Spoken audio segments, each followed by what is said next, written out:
Well, I forgot to take that one off, didn't I? Anyway, I wish to God I didn't have the experience to talk about this particular subject. It is not an easy one to talk about. It is incredibly difficult. But there are a few people in this community who have recently lost a loved one and are going through the same things I did um, as I went along. It is very difficult. It is everybody's journey is different. I don't even think that if you know that your loved one is ill and that you know that your loved one is dying and you've prepared for it, in that particular moment, that split second,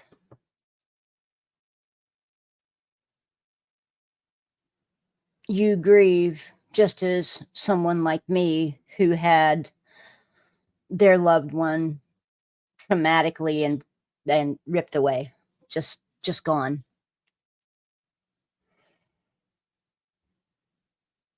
You can't plan for something like this, really. You can't know how you're going to react. I just remember for that split second, that adrenaline rush, that little tickle that starts in your chest and comes up into your throat. I remember that as I realized that he was leaving. As I did the CPR. And I'm kind of trained for emergencies. I mean, I spent years and years as a veterinary assistant. And I go into a mindset that I call emergency mode, where you don't ask, you don't think, you just do. And that's where I went. It was a blessing and a curse, mainly because when you get into that mindset, you have a delayed reaction. And you just can't really believe that it's someone that you know and love.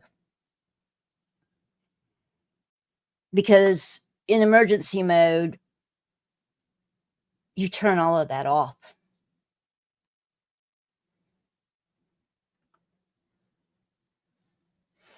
I turned it all off.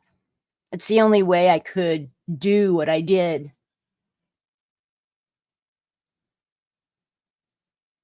It truly was the only way I could do what I did.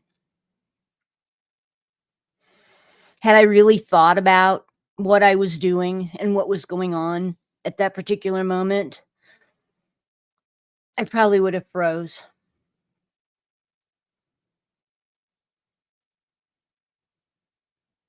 Either that or been hysterical. But my emergency mind saved me from that, at least for a while. Now, I've lost dogs, and I never really realized that emotional pain can be physical, truly physical. Like I said, I'd lost dogs that I absolutely loved in the past, and you get that little pain in your chest, and you feel bad, and you might cry. But, within a day, it's gone, and you do what you gotta do. That's not been the way it has been with this. This is the worst physical pain I have ever felt in my life, and I have felt some pretty serious pain. And it doesn't stop. It truly feels like someone is standing behind me and grabbing my chest and ripping it open. But at the same time, They're squeezing me so that I can't breathe.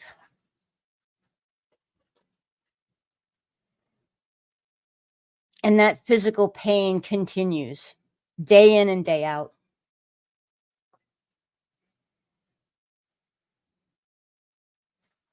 I know this is a really hard subject for people to hear and watch. Um, but like I said, it is my story and it is how I feel. And, you know, Natalie probably felt different when she lost Tony. In fact, I know she did. She felt different. But that split second that we both realized that we had lost them forever, that pain has to be the same. And there's no prep, there's no way that you can get yourself ready for something like that.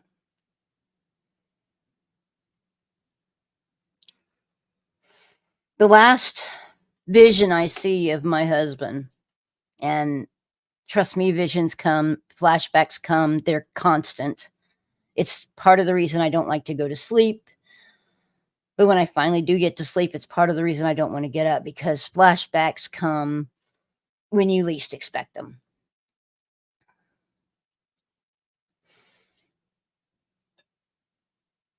The last vision I saw of my husband was not of his face. I didn't see his face.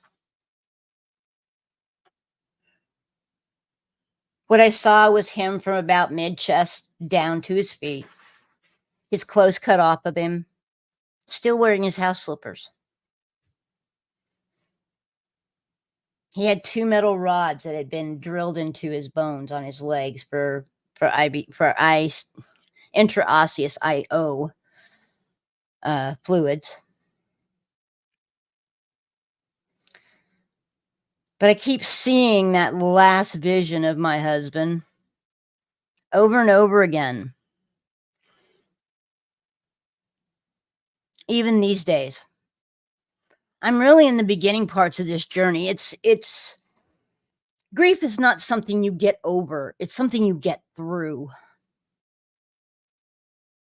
It'll never go away, ever.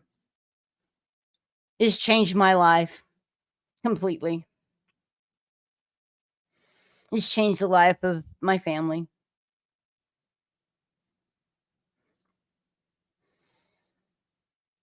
On August 26th, we all woke up to a whole new world, brand new.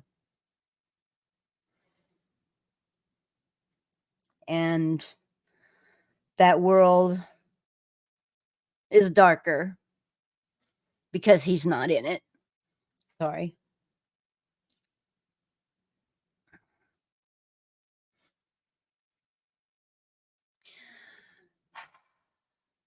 It is like a door you pass through. Once you're through it, it slams shut behind you. And you're just in a whole other dimension. It's still incredibly painful. And as I sat in the hospital bed, of course, when they told me he was gone, I already knew. I'd known before I handed him over. Before I stopped the CPR and told him yours and let the paramedics take over, I knew he was gone. I knew he wasn't coming back. Deep in my heart, deep in my soul, I knew he was gone. But I hoped and I prayed. I was willing to give anything, even my own life, to save his.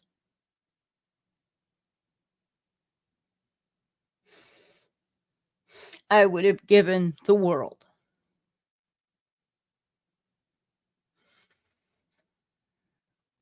But it was his time. It's not my time yet, apparently.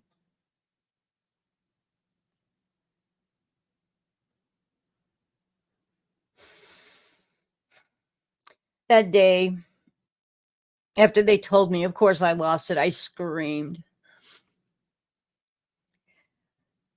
Sound came out of me that I've never heard come out of me in my entire life, and I hope to never hear it again.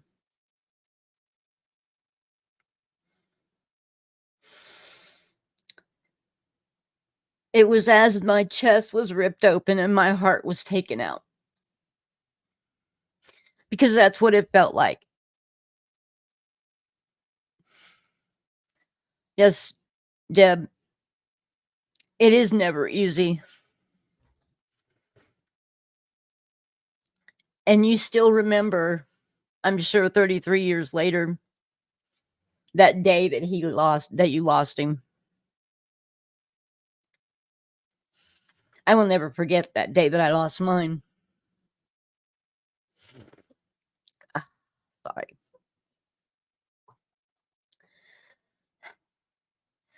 But as I said, grief has its own personal journey.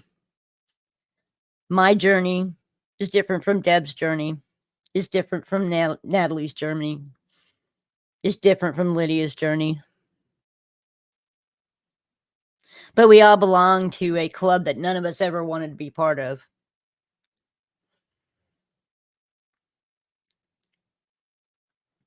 We can speak with authority on grief these days because we've been through it and we know the pain.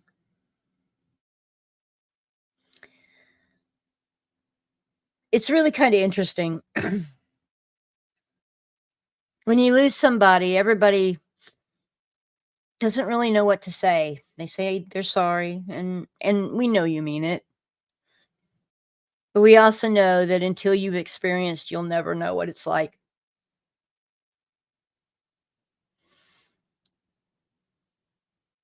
I'm at the beginning of my journey. Deb is much further along than I am.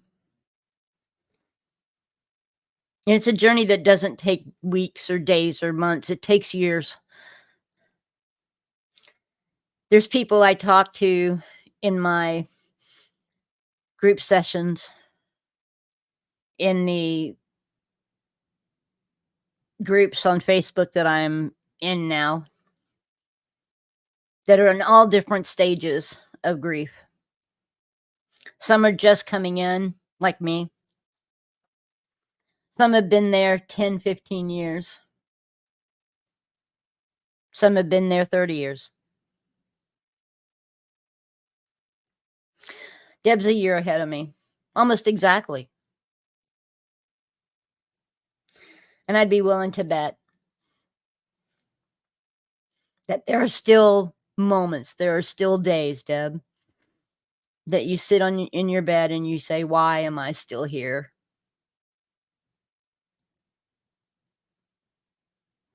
Because I say that every morning. Why am I still here?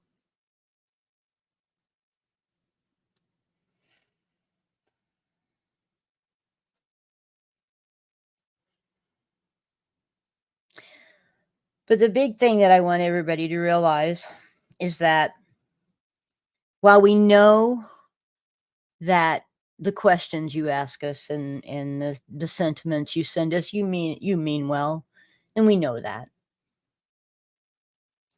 But we come to hate the "Are you okay?" question, because we have to lie to you. We have to tell you that we are okay, that we're fine, but we're lying.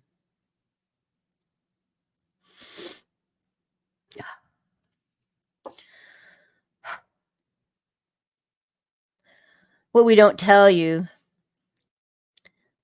is that how hard it is to get out of the bed every morning, to go about your day. We don't tell you how hard it is to get in, but you literally dread getting into bed at night because you're haunted by the flashbacks of the last moments. At this point, you don't remember all the great times you had. All you remember is those last few minutes, that last day. And you wonder what you could have done differently.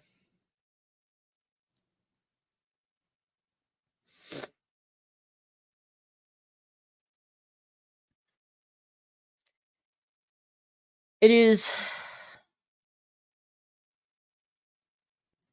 very difficult. You blame yourself,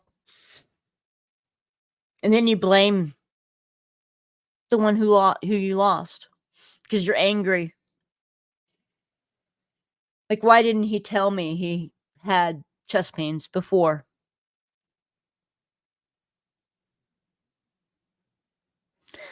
Deb, that's a really good description. Said, imagine a loud sound, a scream. Let me bring that one up. Saw writing that said, imagine a loud sound, a scream inside that is yours and no one hears. That is grief. And that is right. And it's a scream that never ends.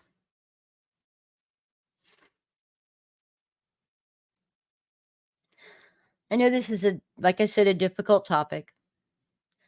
And I hope to be able to come back and discuss it as I go through these stages.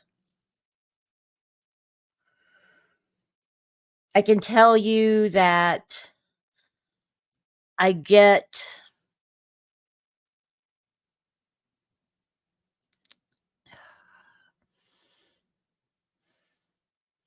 better. Some days are not bad. Thanks to modern medicine and big pharma.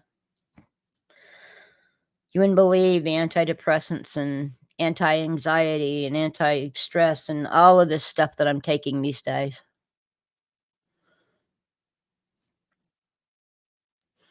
It's the only thing that keeps me going.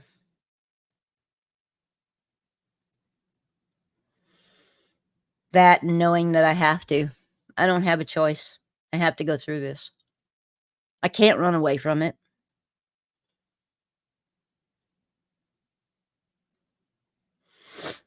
We're going to bury my husband on the 23rd.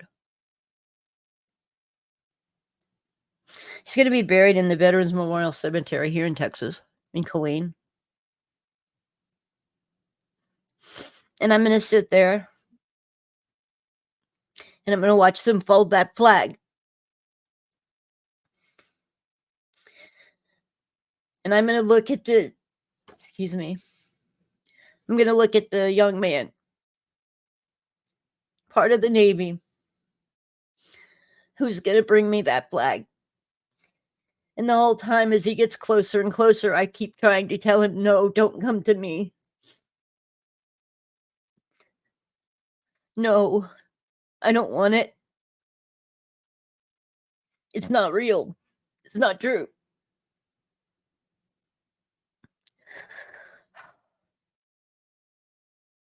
But he'll bring that flag to me. And he'll kneel down in front of me. And he'll say those words. Excuse me. He'll say those words that every military widow never wants to hear. And then he'll hand me the flag and salute. And then walk away.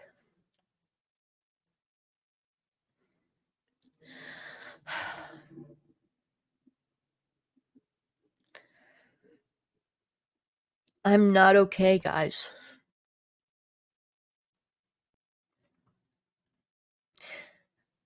I may say that I am. And I'll tell you why. Because I know eventually when somebody comes and says, are you okay? And if you tell them the truth, that they will become more uncomfortable and more unwilling to come and see you, to show you the support.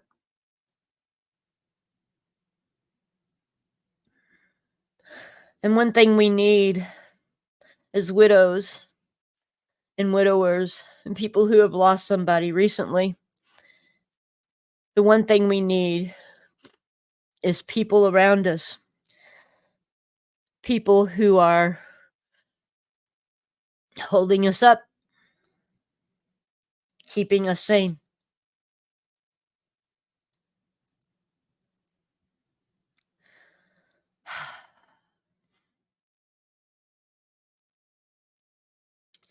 This wound in my chest that no one else sees. No one sees it. But I feel it. I feel it.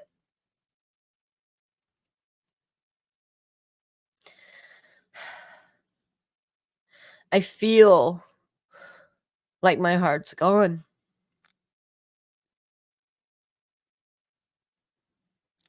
Like my reason for living is gone. I know that's not the truth, but that's how I feel.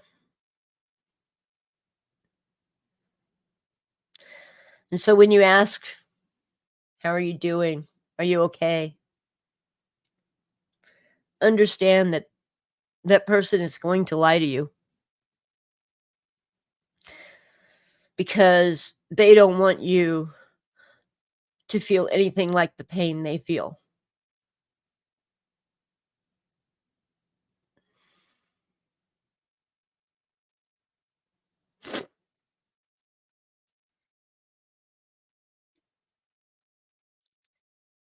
How Natalie managed to get back online so soon after the loss of Tony, I'll never know. She's a bigger woman than I. You guys know I've taken a month and a half off.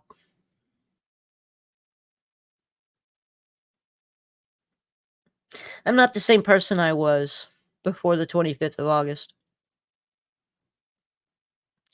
I'm a different person. I'm going back to work. I can't wait for Social Security to come in, even though my doctor says you're not supposed to work. I have to go. So I'm looking for work. I'm trying to figure out how I'm going to pay the bills.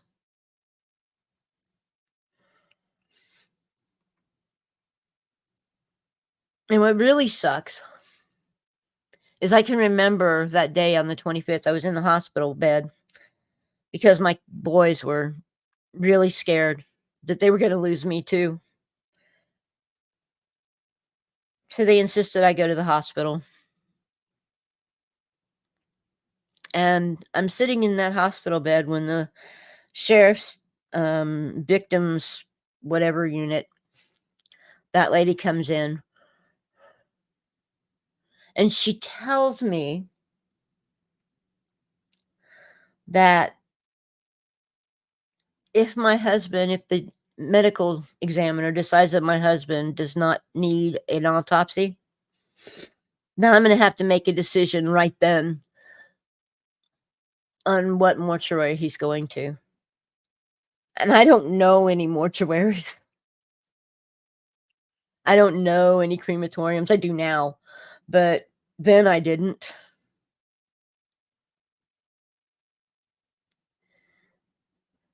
And she made it sound like my husband was going to lay on that floor until I could figure out who was going to come get him.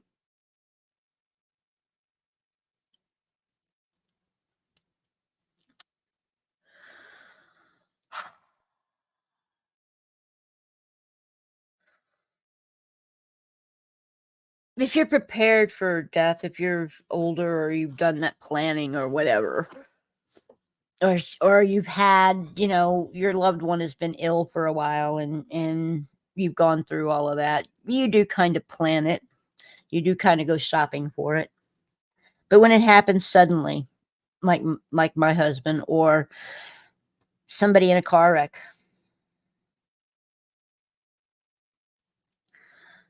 you don't know these things, and they throw so much at you. This paper, that paper, you have to do this, you have to do that, you have to sign this. You have to figure out how you're going to pay for that.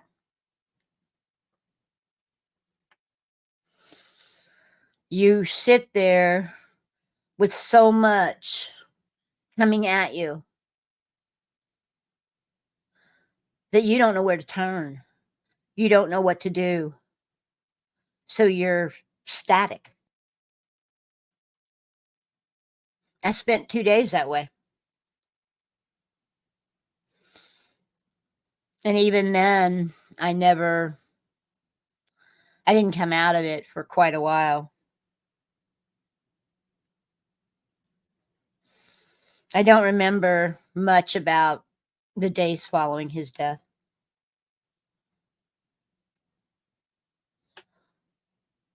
They were all a blur of pain, of fear, of anger.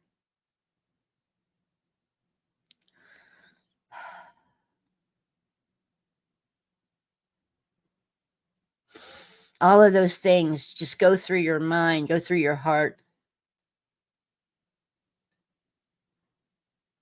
And still that wound is there. That wound is bleeding. It's pain. You know, they say that one of the worst pains in the world, or the worst things, is to lose your child. Quite possibly it is. But let me tell you something. As bad as this is, something I would never wish on my worst enemy, as bad as this is, I cannot imagine the pain of losing a child. I cannot imagine. Can't figure out how anyone would live through that, because I'm barely living through this.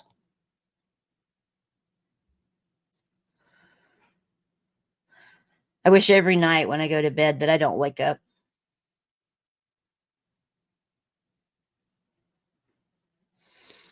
But the sun comes up, my eyes open, and I have to suffer through another day.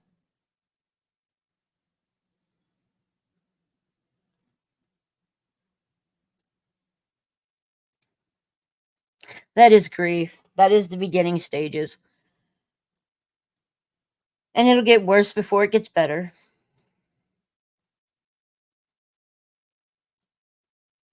And the reason I'm doing this particular thing is, like I said, there's some people within our community who have recently lost a loved one and is going through now what I went through the first month. Can't quite believe it.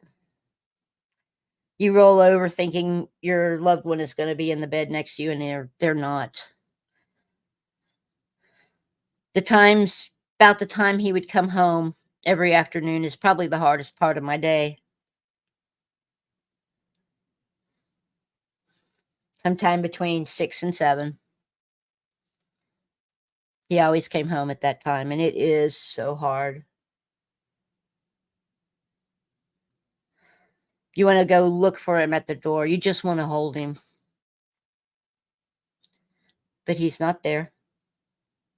Now, I mean, there are some things that kinda have been interesting in all of this. We found a Salt Lick steakhouse. No, Salt Lick? Saltgrass Steakhouse, gift card in his stuff on his desk as we were going through it. And I held that in my purse for a while. It's $25. Now, the way life is right now, because I lost $5,000 in income in one day. But the way things are going now is basically I'm surviving on food pantry food. My SNAP just came in, my food stamps. And I had that gift card. And I said, I'm going to go to Saltgrass. I'm going to have myself a steak. I'm hoping a prime rib. Well, of course, it was too early. They didn't have the prime rib. So I got what I get when they don't have prime rib. I got myself a nice little Pat's ribeye. Actually, little. I got the big one. A sweet potato, baked sweet potato, and a salad. And they brought the bread. I didn't have to share any of it. That was sad. because Saltgrass was where Pete and I would go on special occasions, our anniversary, things like that.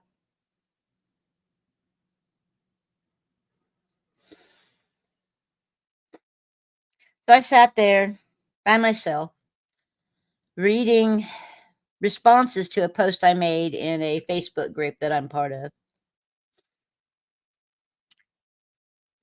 There was a group of people there was a divider.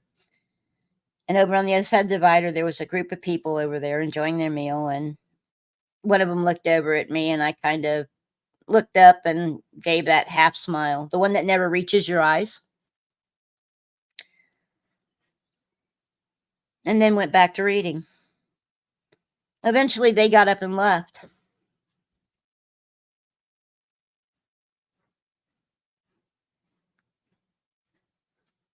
And when they did, sorry, my son's talking to me. When they did get up and leave,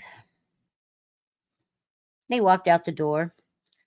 And when they were gone, my waiter came up to me and said, "They didn't want me to tell you while they were here, but the people at the table on the other side of that divider just paid for your meal." Of course, I looked at the table and then I looked at the door, and they were gone.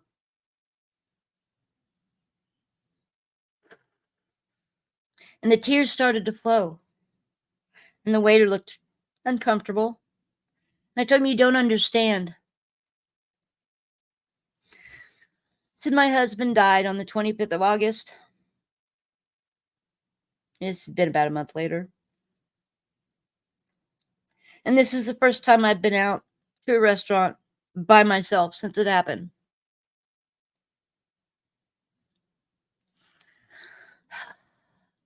I would like to think that Pete was there,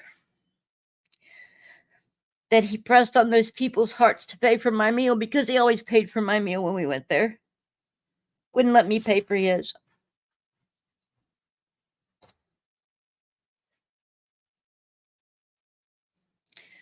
I would like to think that. I don't know. You never know. You just don't know.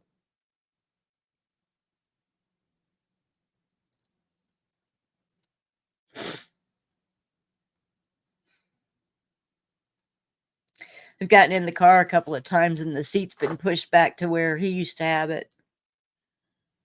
And the mirror's changed. I don't know if it's the boys or if it's him. I don't know. But you look for him, or I do. I look for him everywhere.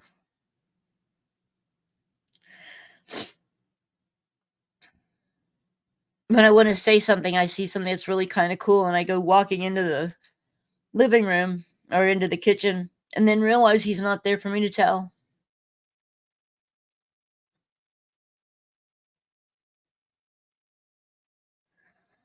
I miss the kiss I got every night before he went to bed. A lot of you guys saw it. I'd be on Pups, or I'd be online, or I'd be in one of Dusty's things, and he would come over. Of course, we had the floating chest incident.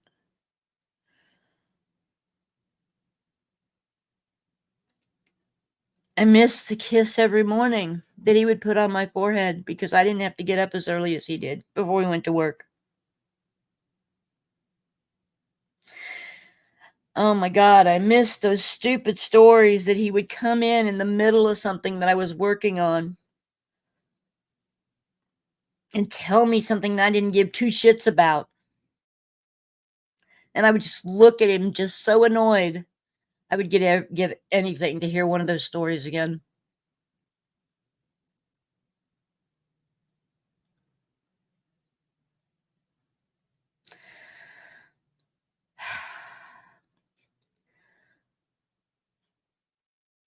I will go on. I can't not go on. Yes, I have medications I'm on. I have a lot of them, and they could be dangerous in the wrong hands, but I'd screw that up. That's not something I would do because, in my opinion, taking your own life is probably the most selfish thing you could ever do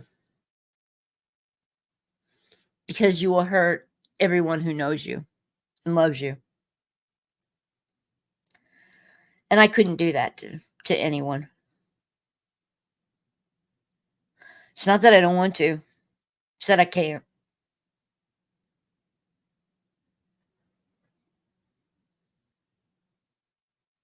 But I will tell you, if I got struck by lightning or dropped dead walking through this room, I wouldn't care.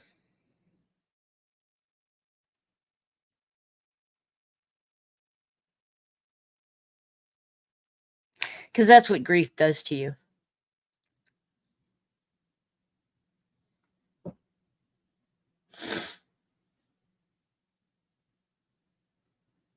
That's what grief does to you.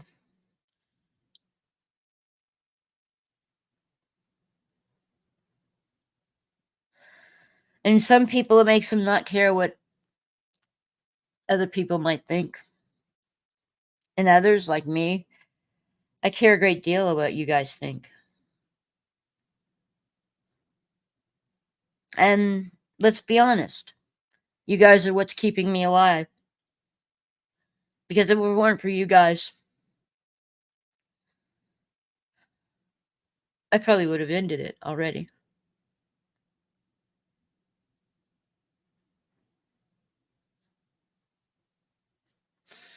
Because I have to answer to you guys.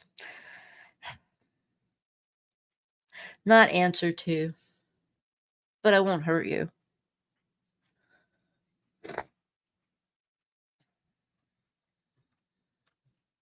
I won't be that selfish.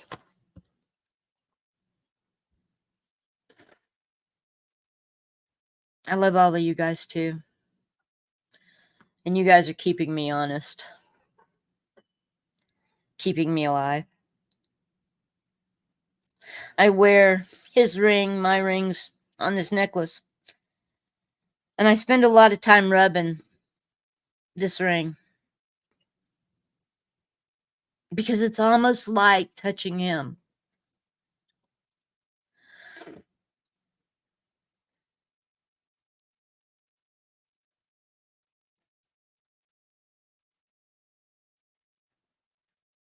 Thank you, Indigo.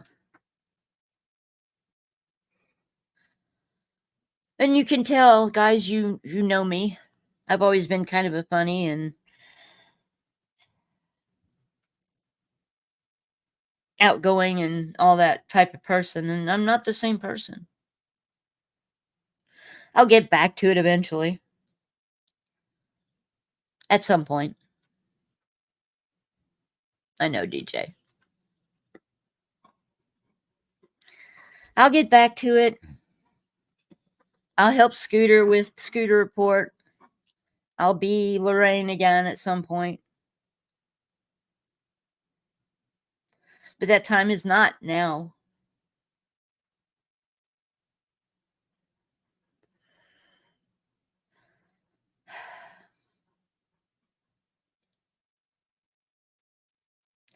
I ask you guys as friends. You never know how long you're going to live. Make sure you're prepared. Make sure your family's taken care of. I wandered back into SPTV land a couple of days ago. Saw that Reese and Tommy had broke up. I felt bad about that. And then I heard people talking about Liz Gale saying stuff about Aaron, and happened to pop into Nora's thing. And I'm like, I've been gone for 5 weeks. Why are you guys tearing each other apart? I don't understand. I'm confused. What happened?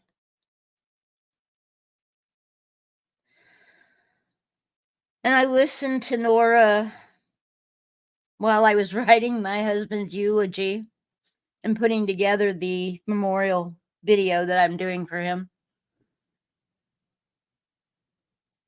And I got to thinking, Jesus, guys, come on. Life's too fucking short.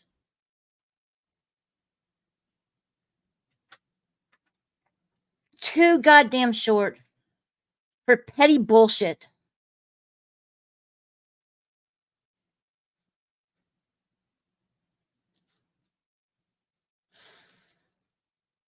Something like this happens to you, you have a whole new perspective on the world.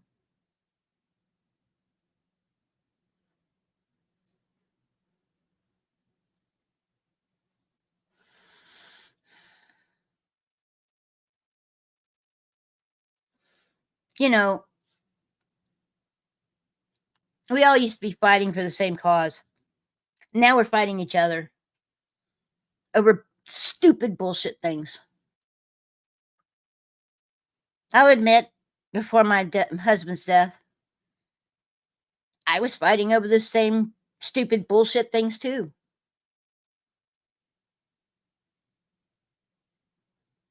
I don't fight over that anymore.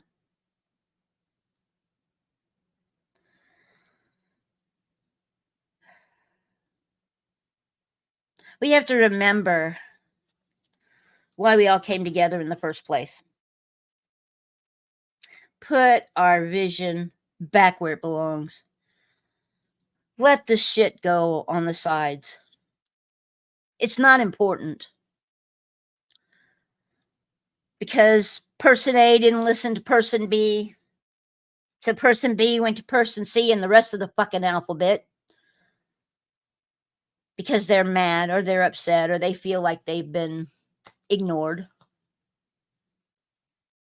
Does it really matter? Really?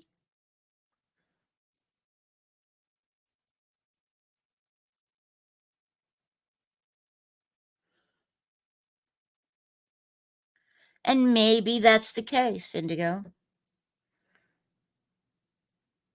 But it still takes the eyes off the prize. Takes the eyes off of they're busy telling their truth instead of fighting Scientology, which is why we're here, right?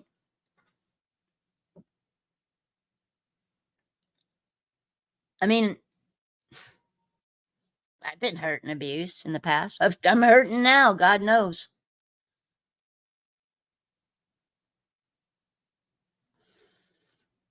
But to me,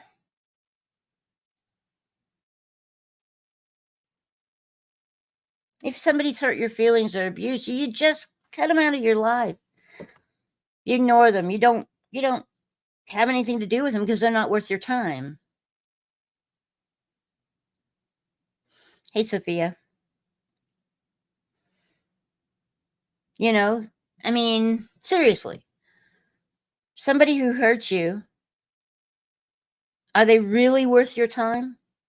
Do you really have to tell your story?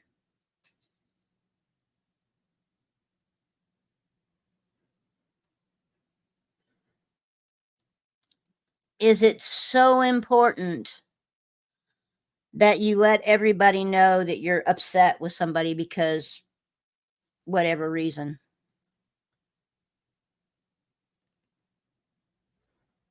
Why can't you just be the bigger person and walk away?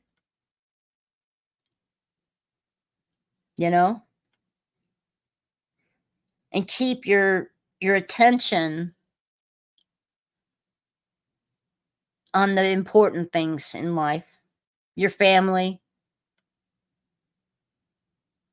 yourself, and those causes that you find so dear to your heart. For me, it's Scientology. I mean, honest to God, it's Scientology and retired racehorses if you want to know the honest to God truth.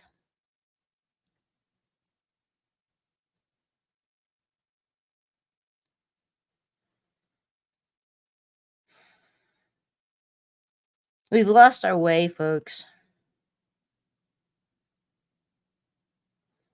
We've completely lost our way. And while I feel bad for whatever happened between Liz and Marilyn and between Nora and Aaron and that whole mess, I feel bad for that happening. It's a shame. But in the bigger scheme of life, what's a few hurt feelings?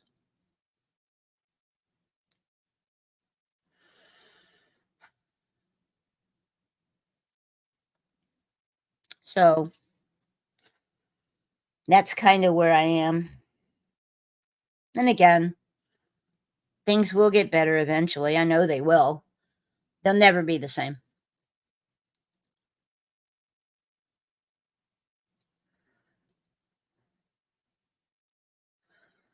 I will look at life differently from now on. I mean, my husband dies and I make up with my mother. Go figure. That was something I didn't see coming.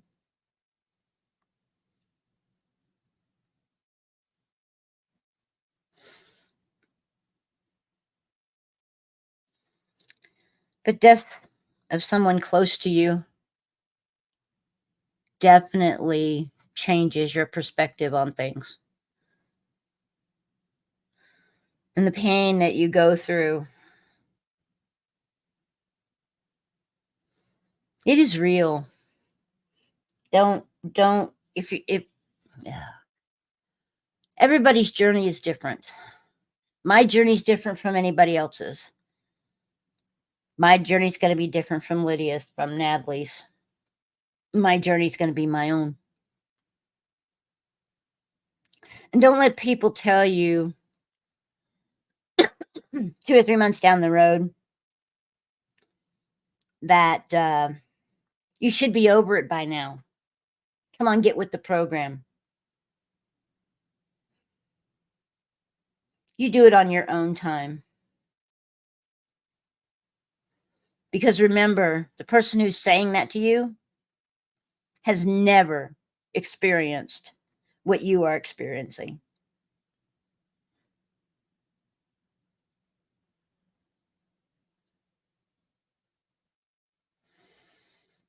And that's something that you, as a person who is going through it, need to keep in mind. Because grief is not something you get over. As I said earlier, it's something you get through.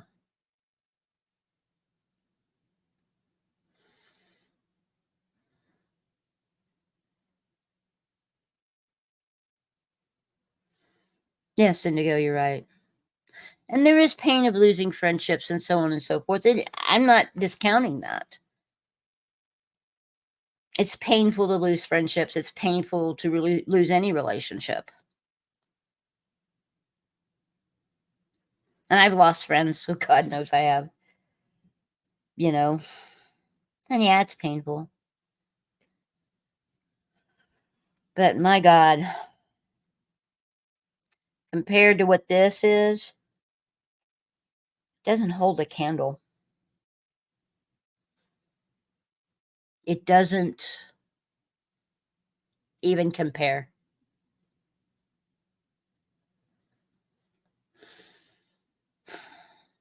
And yeah, we're watching these things fall apart live and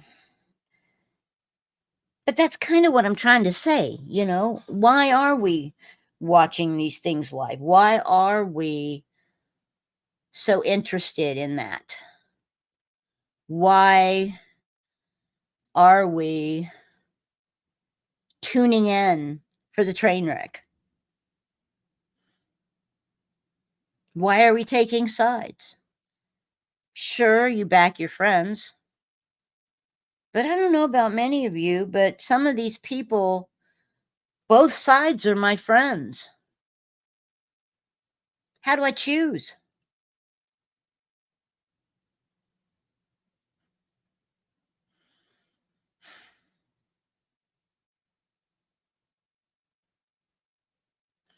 Yeah. Yeah, it's very difficult to Pete was 65. Um, we thought we had plenty of time left. I imagined us sitting on the front porch with rocking chairs, for Christ's sakes. You know? Now I'm not gonna get that. I was looking forward to his retirement years. I knew they were coming soon. I mean, yeah, he could be a pain in the butt sometimes, but, he was my pain in the butt,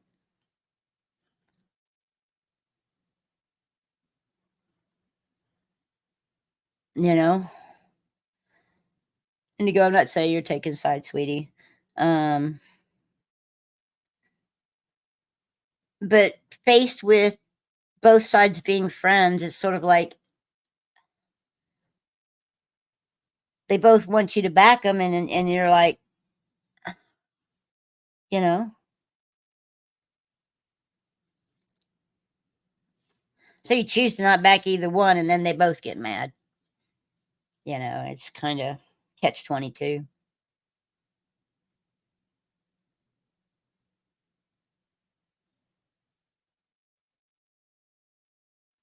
So, yeah. Yeah, it's traumatizing, and depending on how it happens. I mean, I don't think I would have been as traumatized if my husband had died in the hospital instead of on the floor of my living room. I don't think I would have been as traumatized if I had managed to realize what was going on earlier, or eh, I can't say that. That's not true. Um, I had a feeling what was going on earlier. I should have acted on that feeling, you know? But he kept saying he wasn't showing all the symptoms, and he kept saying he was fine. And I wanted to believe him, and I shouldn't have. And to be quite honest, what I should have done was called 911 then and deal with the fact that he was going to be pissed at me later.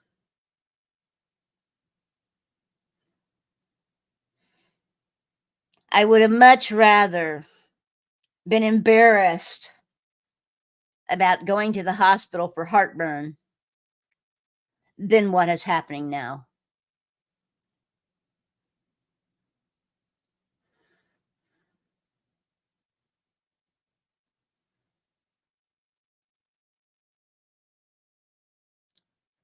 When you have to give someone you love more than your own life CPR,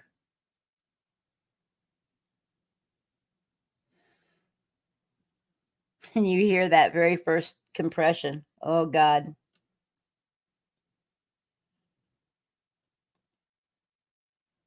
And then you have flashbacks throughout the day of that entire day. I mean, I was working on a thumbnail for a live I was planning to do that afternoon when all this went down. A live I'm not gonna do now, and the thumbnail was great. It's really neat. But anyway, um,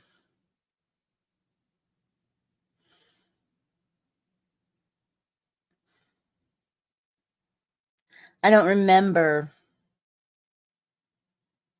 days before, weeks before that time frame. It's like the world prior to that incident no longer exists. It's just not there anymore. There's no memory of it. The only thing I have is the memory of that day and everything beyond.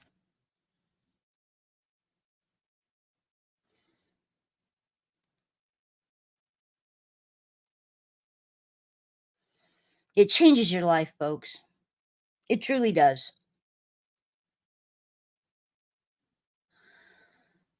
Not for the better.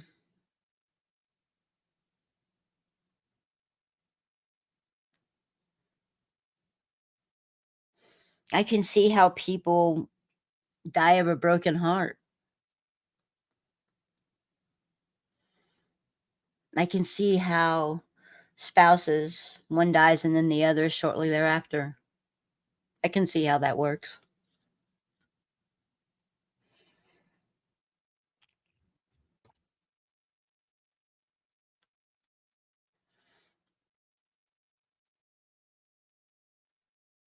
Yeah. I can see how it could happen. Because let me tell you something.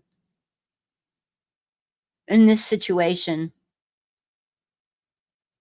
you wish you were dead. You'd give anything. Just trade places. You'd get anything to not have to live this pain.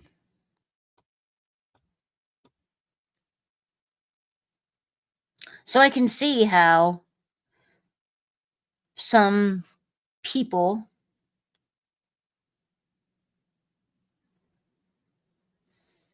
some couples one die one right after the other. Anyway, I've rambled on for almost an hour. Anybody got any questions for me or anything?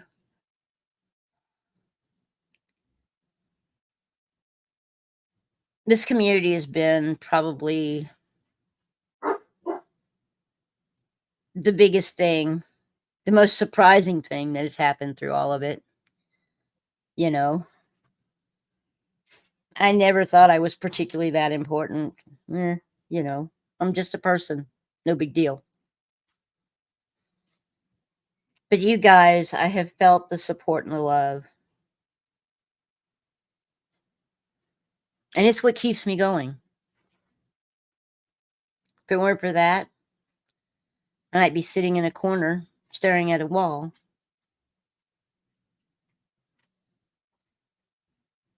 Counting backwards, I don't know.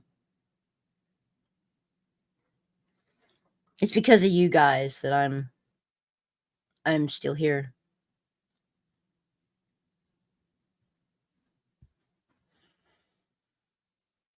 And it will continue to be because of you guys that will keep me here.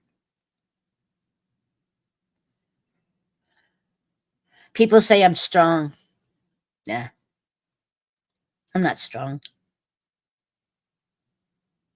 I just don't have a choice.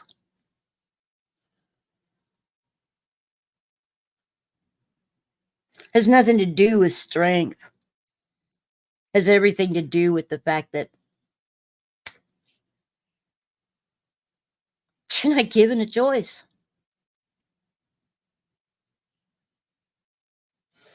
I love all of you. You guys have been awesome.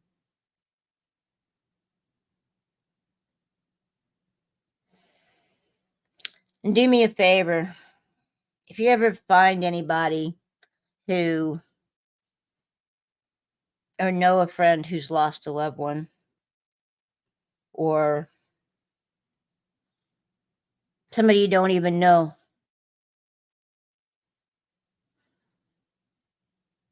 give them some grace because they're going to need it.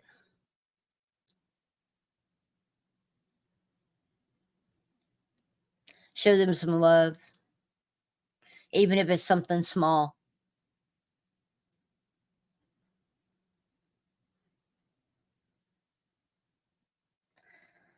Because they've lost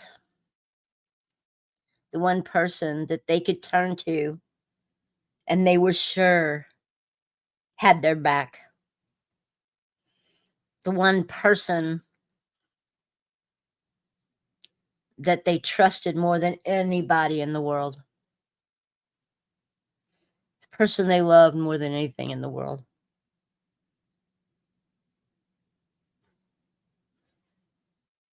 So, a little kindness.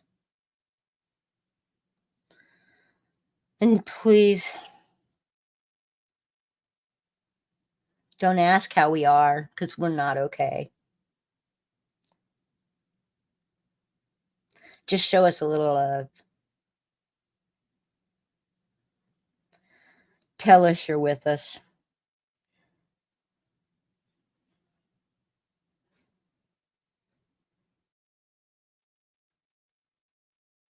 I know it's hard to figure out what to say in that situation because there's in reality, there's nothing you can say that will make it better. But sometimes you don't have to say anything at all. Just be that shoulder to cry on. Be willing to listen to them talk about how much they miss their spouse.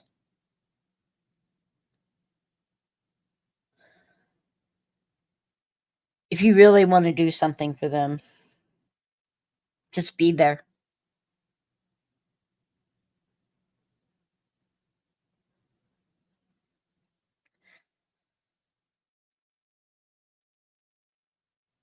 Because that's what they need, is for you to be there. And for them not to have to lie to you and tell you that they're okay because they're worried that not saying that will drive you away. It's worried that telling you how exactly you feel will drive you away. Nobody wants to hear somebody who's lamenting on about which I don't know why you guys are still here because that's exactly what I've been doing. But anyway, um, nobody wants to have to hear that.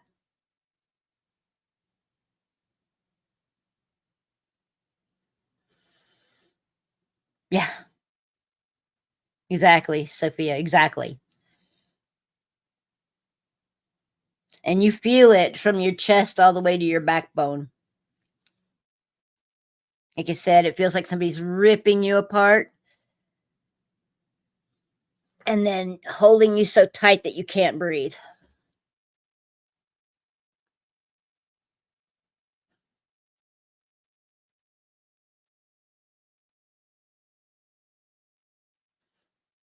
Anyway,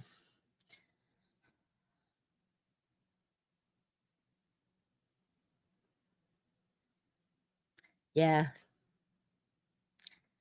Yeah, Deb, I am still in the um taking things not even day by day or minute by minute, but breath by breath.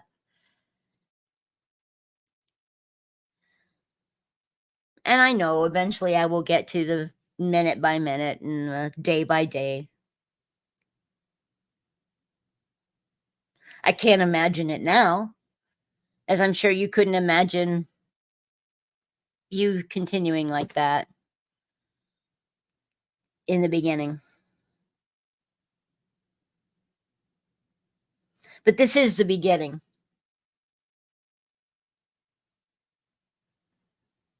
And I will go through good times and bad. I will go through moving on and holding back.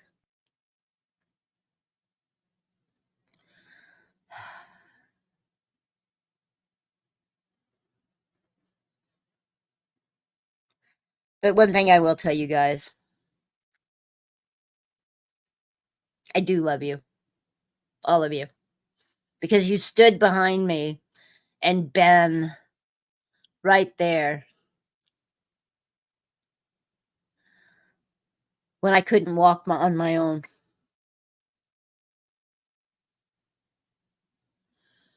Y'all carried me. And I still need to be carried some. It's going to be a little while. And I'll try to get back more often.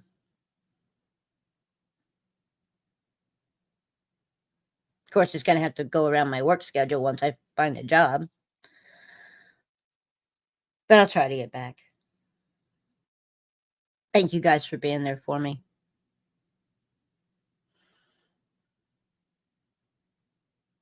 Thank you, DJ, Indigo, Deb, Sophia, Red, and anybody who watches on the replay crew. I know this is going to be a hard one to give a thumbs up to, but please do. Do me a favor and like.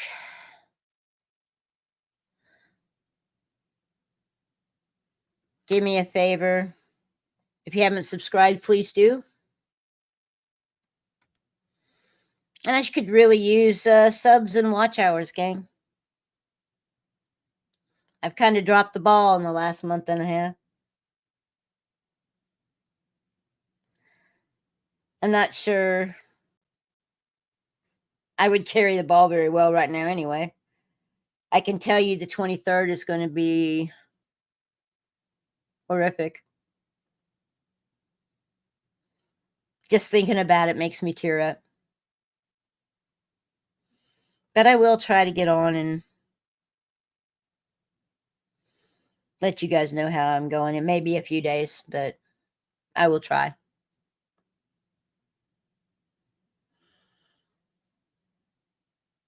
Actually, we're hoping that we can find somebody to video it, because I've got one of Pete's daughters and his sister can't make it, so I was thinking I might live stream it for him. But I'm not going to handle that. I'm not going to do a damn thing. I'm not even driving that day, you know. But maybe somebody will think of it for me. Anyway, I hope you guys have a blessed day. Thank you for being here for me. Thank you for watching. And I love each and every one of you. And hopefully I will be back more often. Just give me a little time. Much love to all of you as well. Y'all have a good day.